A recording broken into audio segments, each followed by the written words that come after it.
Assalamualaikum warahmatullahi wabarakatuh. Kami tim peneliti pengembangan benih berlapis pupuk organomineral. Saya sendiri Joko Priyono sebagai pimpinan tim, sedangkan anggotanya adalah Pak Agung Sudarmawan. Saya dari jurusan Ilmu Tanah dengan spesialisasi agrogeologi, sedangkan Pak Agung dari jurusan agroekoteknologi dengan spesialisasi bidang teknik teknologi benih. Yang pertama mungkin perlu saya jelaskan secara ringkas apa itu benih berlapis pupuk organomineral. Jadi benih tanaman itu dilapisi dengan pupuk padat sehingga nantinya berbentuk seperti kapsul atau kelereng kecil atau yang kita kenal dengan kacang atom itu. Nah, pupuk organomineral itu sendiri adalah jenis pupuk organik yang dibuat dari batuan basaltik dari Gunung Rinjani. Ya tentu ini harus diproses melalui teknologi nano sehingga dihasilkan nanopartikel dari pupuk batuan tadi. Mengapa dan apa tujuan melapisi benih ini dengan pupuk tadi ya? Ada beberapa alasan atau latar belakang. Yang pertama, bahwa selama ini bertani itu dirasakan mahal dan kurang menguntungkan karena ada beberapa alasan yang lain, yaitu benih dan pupuk ini merupakan dua unit yang terpisah ya. Jadi ada dua unit barang dan diaplikasikan juga dalam bentuk secara berurutan, artinya tidak bisa satu kali kerja itu. Jadi menanam kemudian baru memupuk. Nah tentu ini biayanya sama dengan dua unit juga, biaya untuk tenaga kerjanya. Nah pupuk sering langka pada saat dibutuhkan. Nah ini memang sering kita lihat kejadiannya di lapang ya. Dengan menggunakan coated seed ini atau benih berlapis ini, maka bertani itu menjadi mudah dan murah serta ramah lingkungan karena pupuknya adalah pupuk organik alami, bahan alami lokal ya. Jadi mudah. Kenapa? Petani tinggal menanam benih yang sudah lapisi pupuk, pelihara, kemudian panen. Jadi tidak perlu repot-repot mencari pupuk lagi. Pemupukan berimbang itu dapat dilakukan karena bahan pelapis tersebut sudah kami susun sedemikian rupa sehingga kandungan unsur haranya berimbang, dan ini berdampak pada produktivitas yang tinggi untuk tanaman yang diusahakan. Petani terhindar dari risiko kelangkaan pupuk karena memang petani yang menggunakan coated seed ini tidak perlu lagi melakukan atau mengadakan pemupukan tambahan. Nah ini termasuk bagian dari upaya untuk mengoptimalkan pemanfaatan sumber daya alami lokal, yaitu batuan Gunung Rinjani yang sangat-sangat banyak ketersediaannya ya, hampir tak terbatas ya. Nah ini merupakan pengungkit untuk munculnya pertanian yang mandiri, jadi tidak tergantung pada produk dari luar. Secara teknis pelapisan benih ini mungkin saya jelaskan sedikit mengenai bahan bakunya, yaitu batuan vulkanik nanopartikel 90%. Nah ini kami buat dengan ball mill ya, ini yang saya buat sendiri ini pada kegiatan penelitian sebelumnya ya. Jadi kami berhasil membuat ball mill untuk kapasitas 1 kuintal untuk sekali run ya.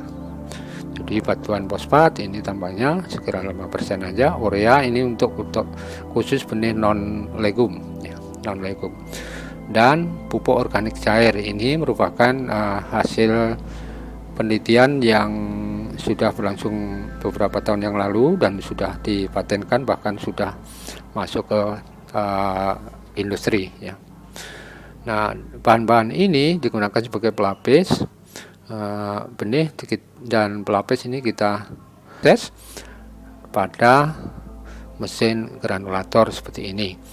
Nah, prosesnya sendiri, benih dan pupuk atau bahan pelapis tadi kita masukkan di sini. Nah, benihnya seperti itu.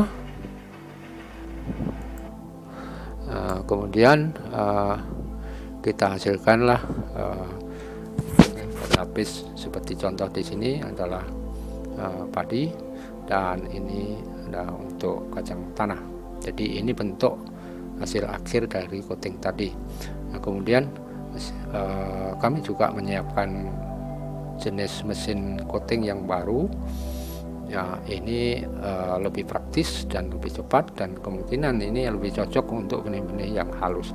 Jadi ini prinsipnya, bentuknya seperti ini. Prinsipnya adalah tabung ini diputar dengan menggunakan dinamo ini, tabung yang di dalam ini. Nah, pada tabung itulah terjadi coating, terjadi pelapisan benih. Berikutnya adalah setelah kita coating, benih ini harus kita uji daya tumbuhnya. Nah, ini adalah benih padi yang berhasil kami tumbuhkan, berkecambah dengan baik. Nah, ini benih kacang tanah juga, ini 90% lebih. Saya kira ini boleh dikatakan berhasil dari sisi daya kecambahnya. Nah, itu setelah lolos dari daya kecambah, kita uji pertumbuhannya di glasshouse. Nah, ini adalah percobaan untuk uji pertumbuhan dan produksi glasshouse untuk tanaman padi. Juga ini untuk kacang tanah ya, kacang tanah di lapang. Nah, ini di lahan kering Lombok Utara, khusus untuk kacang tanah ya, kacang tanah ini kami uji coba di lahan kering. Nah, cara nanamnya juga ini agak berbeda. Jadi biji yang sudah kami lapisi tadi tinggal taruh aja di lubang tanam tanpa ditimbun ya. Kami siram kira-kira sampai basah sampai kedalaman 20 cm. Nah, ini benih yang tadi kita taruh. Nah, kemudian ini kita basahin, dan produksinya juga tidak jauh berbeda dengan yang tanpa di coating tetapi diberi pupuk NPK. Jadi kami nilai berhasil ini. Apa capaian riset dari 2018 sampai 2021 ini? Yang pertama, benih padi siap diproduksi skala industri atau TKT-nya 6. Kemudian untuk benih kacang tanah ini juga sama sampai TKT 6. Nah, sedangkan benih yang lain seperti jagung dan kedelai ini masih menghadapi kendala teknis dalam hal coating karena jagung itu titik tumbuhnya berada di luar.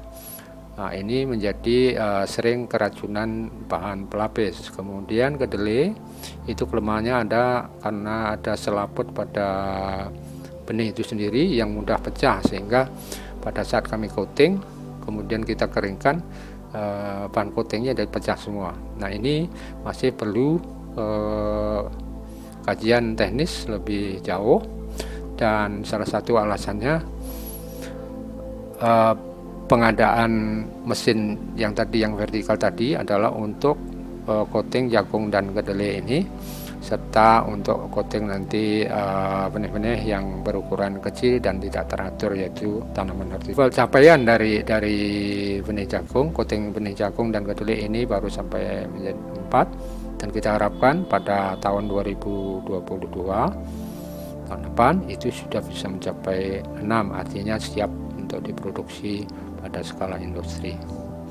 Nah, benih tanaman hortikultura yang berukuran kecil seperti benih cabai, tomat, kacang panjang, sawi yang sedang kami kerjakan, diawali pada taraf uji teknis pelapisan benih. Jadi dari 8 jenis benih ini karakteristiknya beda-beda, sehingga memerlukan kajian teknis pelapisan itu sendiri yang berbeda-beda pula.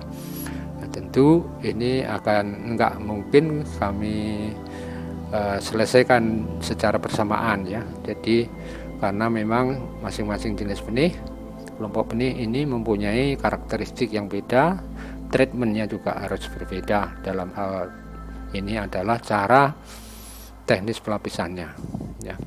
Nah, sekarang karena baru dicoba ya, baru dilakukan penelitian teknisnya itu baru pada tingkat TKT 2, dan kita harapkan pada 2022 nanti sudah bisa masuk ke level siap untuk diproduksi pada level industri, yaitu TKT 6. Berikutnya luaran yang kami sudah dapatkan, yang pertama publikasi jurnal internasional. Nah, ini kami terbitkan di ASEAN Research Journal of Agriculture. Nah, ini alamat untuk melacak jurnal tersebut. Kemudian proceeding seminar nasional di Mataram dan beberapa pertemuan ilmiah ya kami juga tampilkan. Kemudian yang ketiga adalah paten sederhana mengenai benih tanaman padi berlapis pupuk organ mineral. Nah, ini sampai level terdaftar dan sekarang sedang dipublikasikan. Nah, ini bukti pendaftarannya. Kemudian juga sudah ada tanggapan dari Dirjen Haki bahwa ini sudah lolos dari tahap awal, kemudian memasuki ke pemeriksaan substantif. Nah, ini tentu menunggu pada periode publikasi ya. Jadi kalau dipublikasikan tidak ada sanggahan, tidak ada komplain dari pihak lain, maka dilakukan pemeriksaan substantif. Yang kedua adalah berkaitan dengan mesin ball mill horizontal yang tadi saya tunjukkan, tapi bukan mesinnya yang kami klaim, tapi yang lebih spesifik atau lebih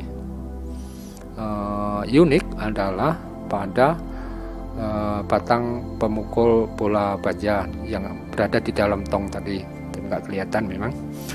Di situ ada pengaturan sudut arahnya dan juga bahan logam yang kami gunakan, karena ball mill itu sangat keras, lebih keras daripada baja yang paling keras yang kami dapatkan di Mataram ini.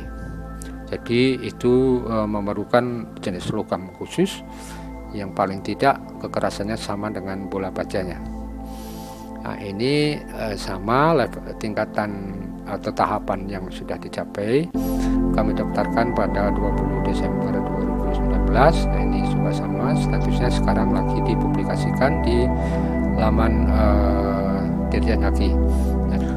Nah, saya kira itu yang bisa saya sampaikan sampai pada tingkat penelitian hari ini yang berkaitan dengan penelitian pengembangan benih berlapis pupuk organomineral. Terima kasih. Wassalamualaikum